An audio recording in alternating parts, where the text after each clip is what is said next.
What's up, guys? I want to make another quick video about how to modify your Mazdaspeed 3. Now, a lot of you are going to agree or disagree with the route that I'm going to recommend, but just from talking to a lot of the folks that are in the Mazdaspeed community here in Tampa, as well as on a more global basis on forums and things like that, there are also a couple of guides out there. I think Stratified makes one. And Edge Autosports has a really good one.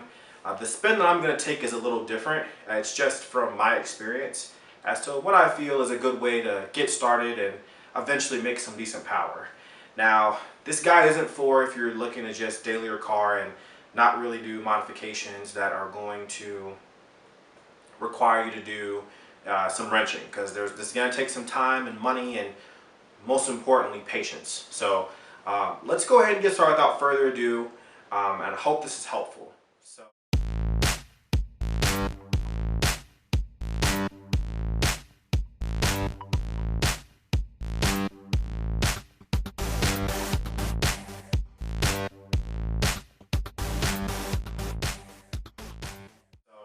The number one modification that you should start with for your vehicle is an upgraded rear motor mount.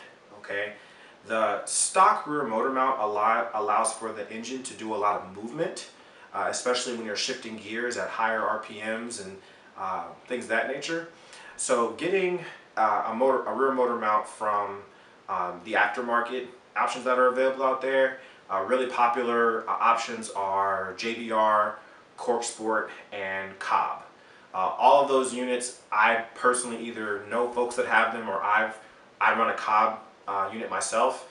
What they're going to do is they're going to stop the motor from moving so much within the engine bay when you're shifting gears. That helps your shifts be more precise. You will actually feel or hear vibrations in the cabin of the vehicle, especially when you're first getting started in the first gear. But you get used to it, and it's certainly something that is worth the benefits, which is just a trade-off that you're getting for not having that OEM mount in there. So that is going to be number one.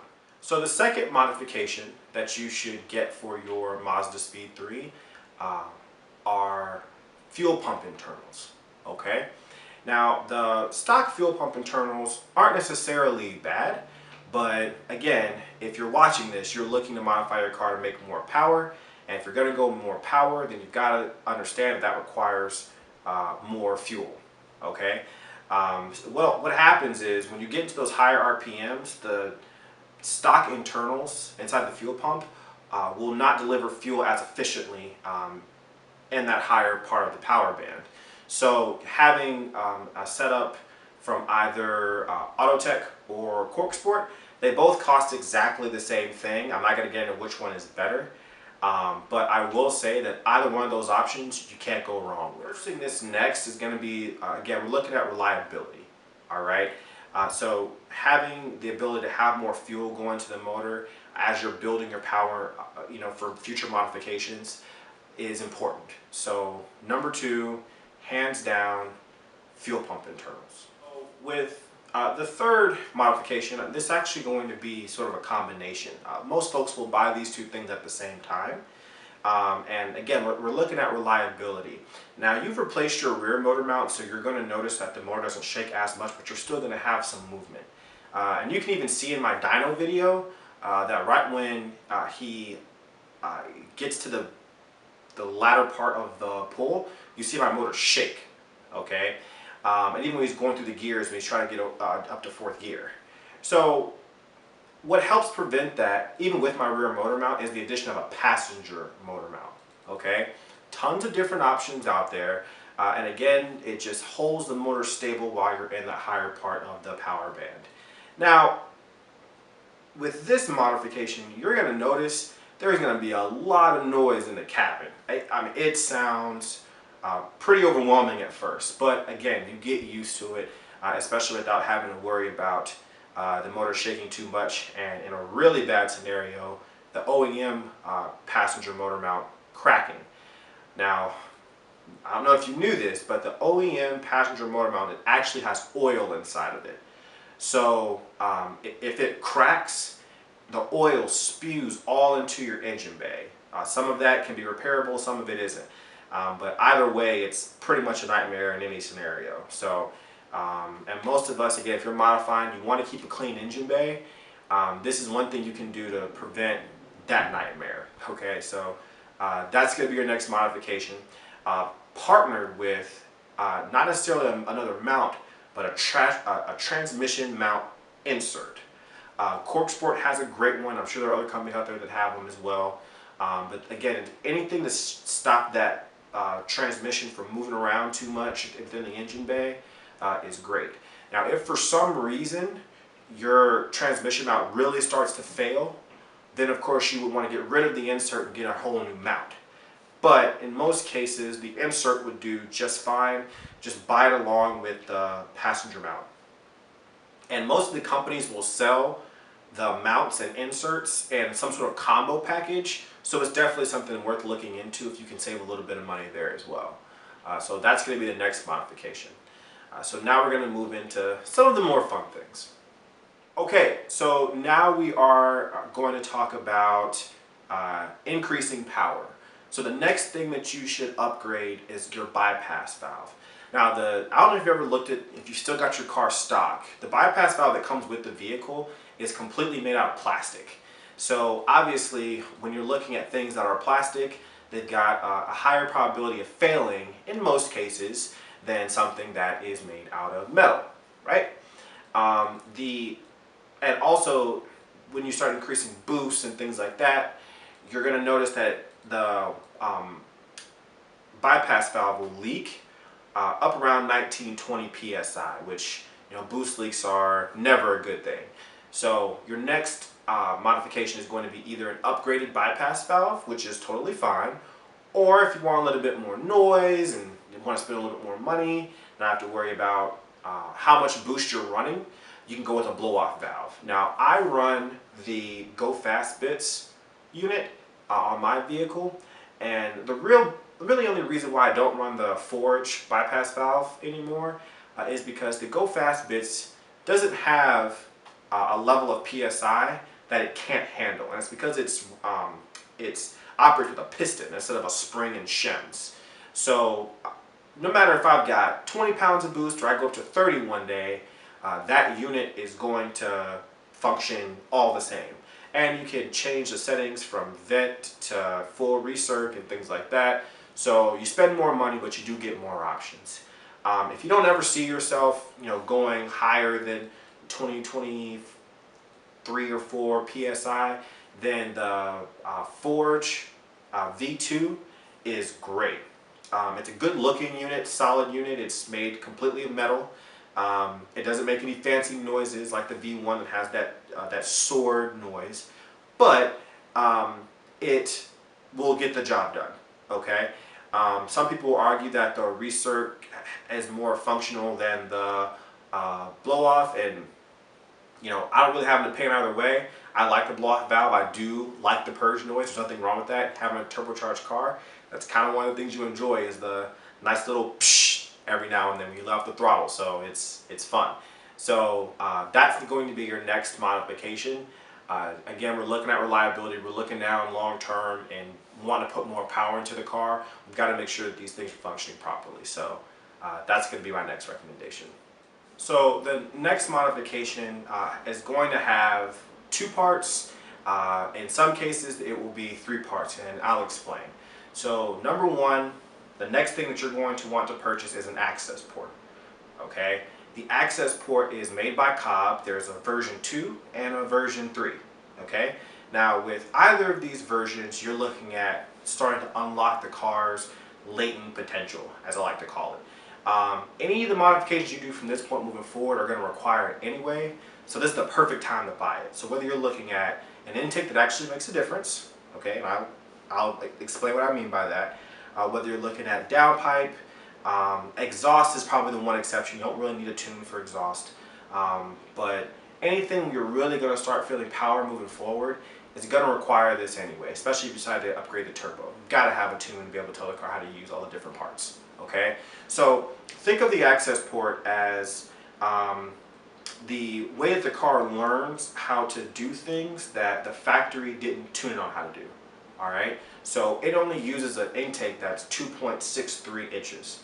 All right, so if you're going to upgrade to a 3 or a 3.5 or a 4-inch intake, the car doesn't understand what to do with all the extra air unless you give it the instructions, which is called a map, as to how to do those things. Okay, so and my comment about the intakes, there are some companies, Corksport being one of them, that sells an intake and an inlet pipe that doesn't require a tune.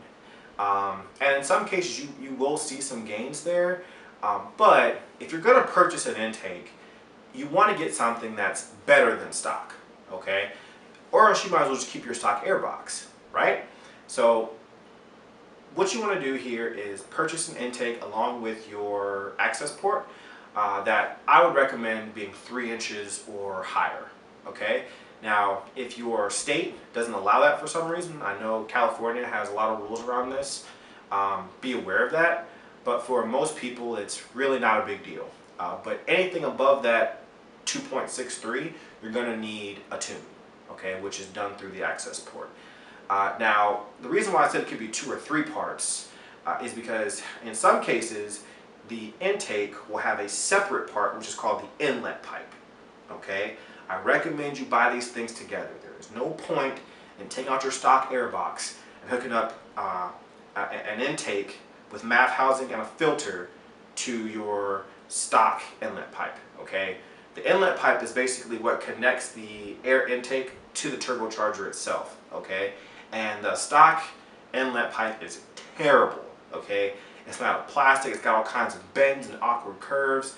It's not really a great unit, all right? So if you're gonna purchase intake and you can only afford the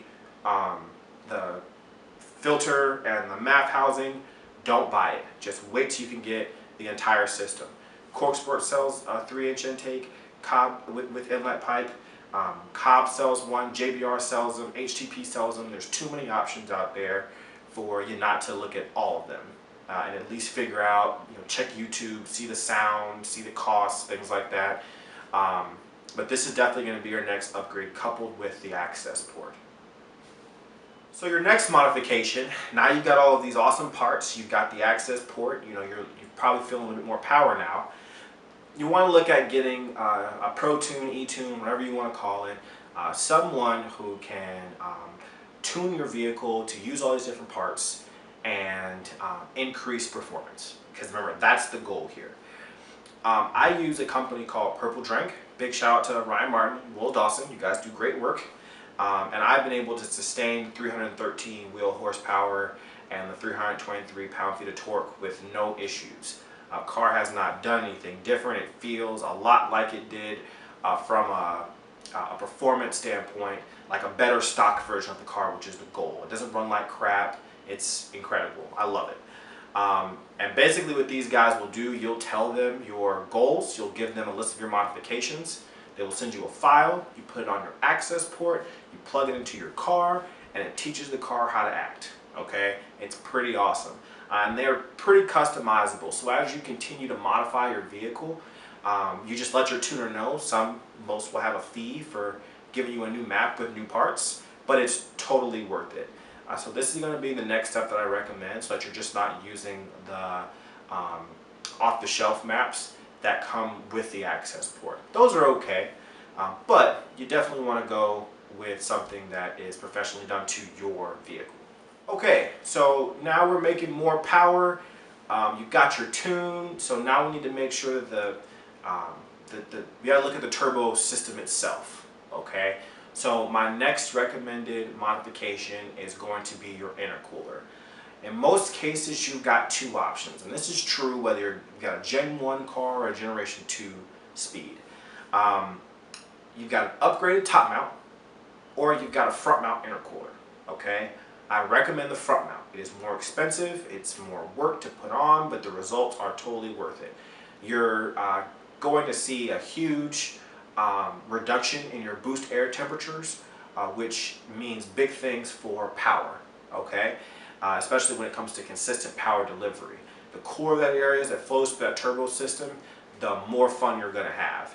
Now, if you don't know what heat soak is, heat soak, we'll use the stock intercooler for an example. Heat soak is where your vehicle, as you know, the top mount sits on top of the motor.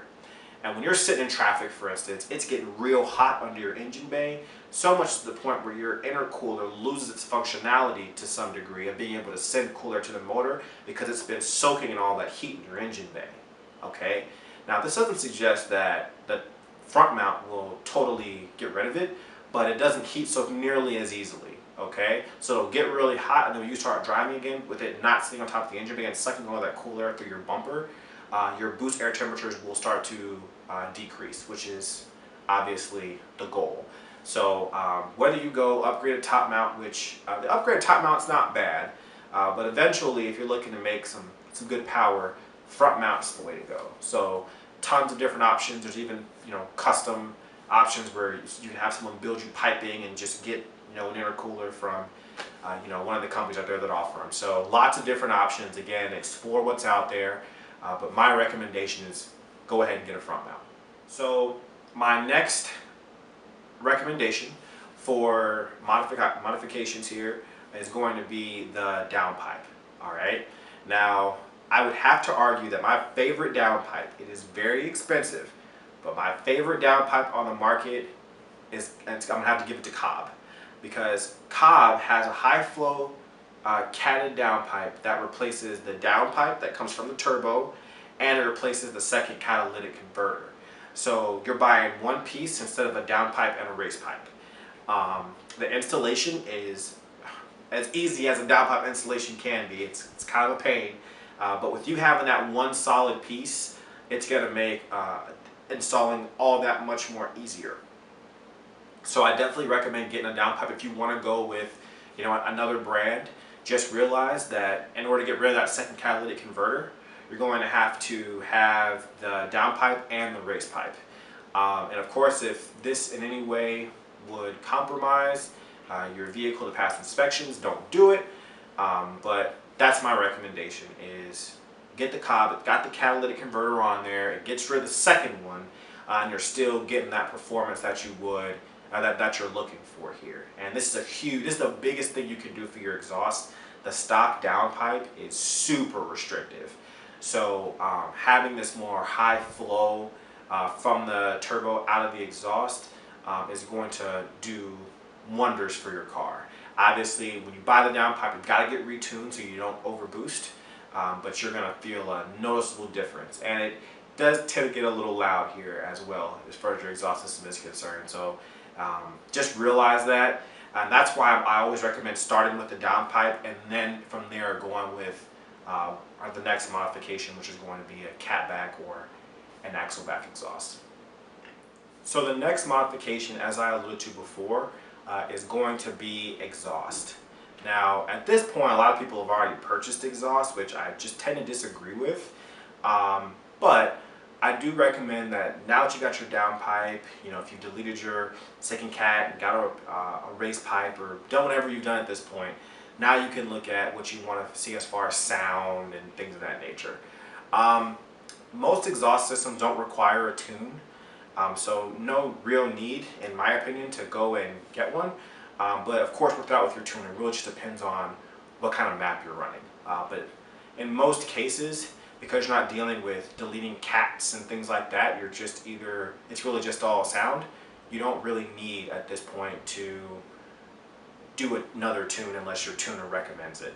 But you're either looking at an axle back, which is replacing the part where it splits off right out of the back of the vehicle, or you're looking at a cat back, which goes from the race pipe or the second catalytic converter, or if you've got the Cobb downpipe, the bottom of your downpipe, all the way out to the back of your car. Okay? Now, in case you're wondering what a turbo back is, it's exactly what it sounds like. It's the exhaust system that would basically include the downpipe and all of that with it. So it goes from your turbo back to the back of the car. That tends to be obviously the most expensive option, and if you've already got a downpipe, then you don't really need to go turbo back. But an axle back or the cat back, you're gonna love. If you're going to lower the car with lowering springs or what have you, make sure that you also get rear camber arms. I made the mistake of just getting the lowering springs, and you really can't get a proper alignment without those rear camber arms, and I annihilated the inner part of my tire, because basically what's happening is you are taking the car, you're putting more downward force, and you're wearing out the inside of the tire, okay, which is very dangerous. And if you go to align it, they can only pull and adjust those rear camber arms that come with the vehicle so much. So you have to get adjustable ones where they can basically take it out as far, put it in as much as they need to. So if you're going to get springs, get rear camber arms. So I want to give a huge shout out to everyone. Thanks for watching this video. Like, comment, subscribe. Definitely look forward to making more of these as we go on. I know I said I'd talk about exotic modifications, but we've got some big things coming this weekend, so I'll just save the explanation for another video just so it all kind of makes sense. Let me know if there's anything else you guys would like to see, and until next time, we'll figure out what's next later on.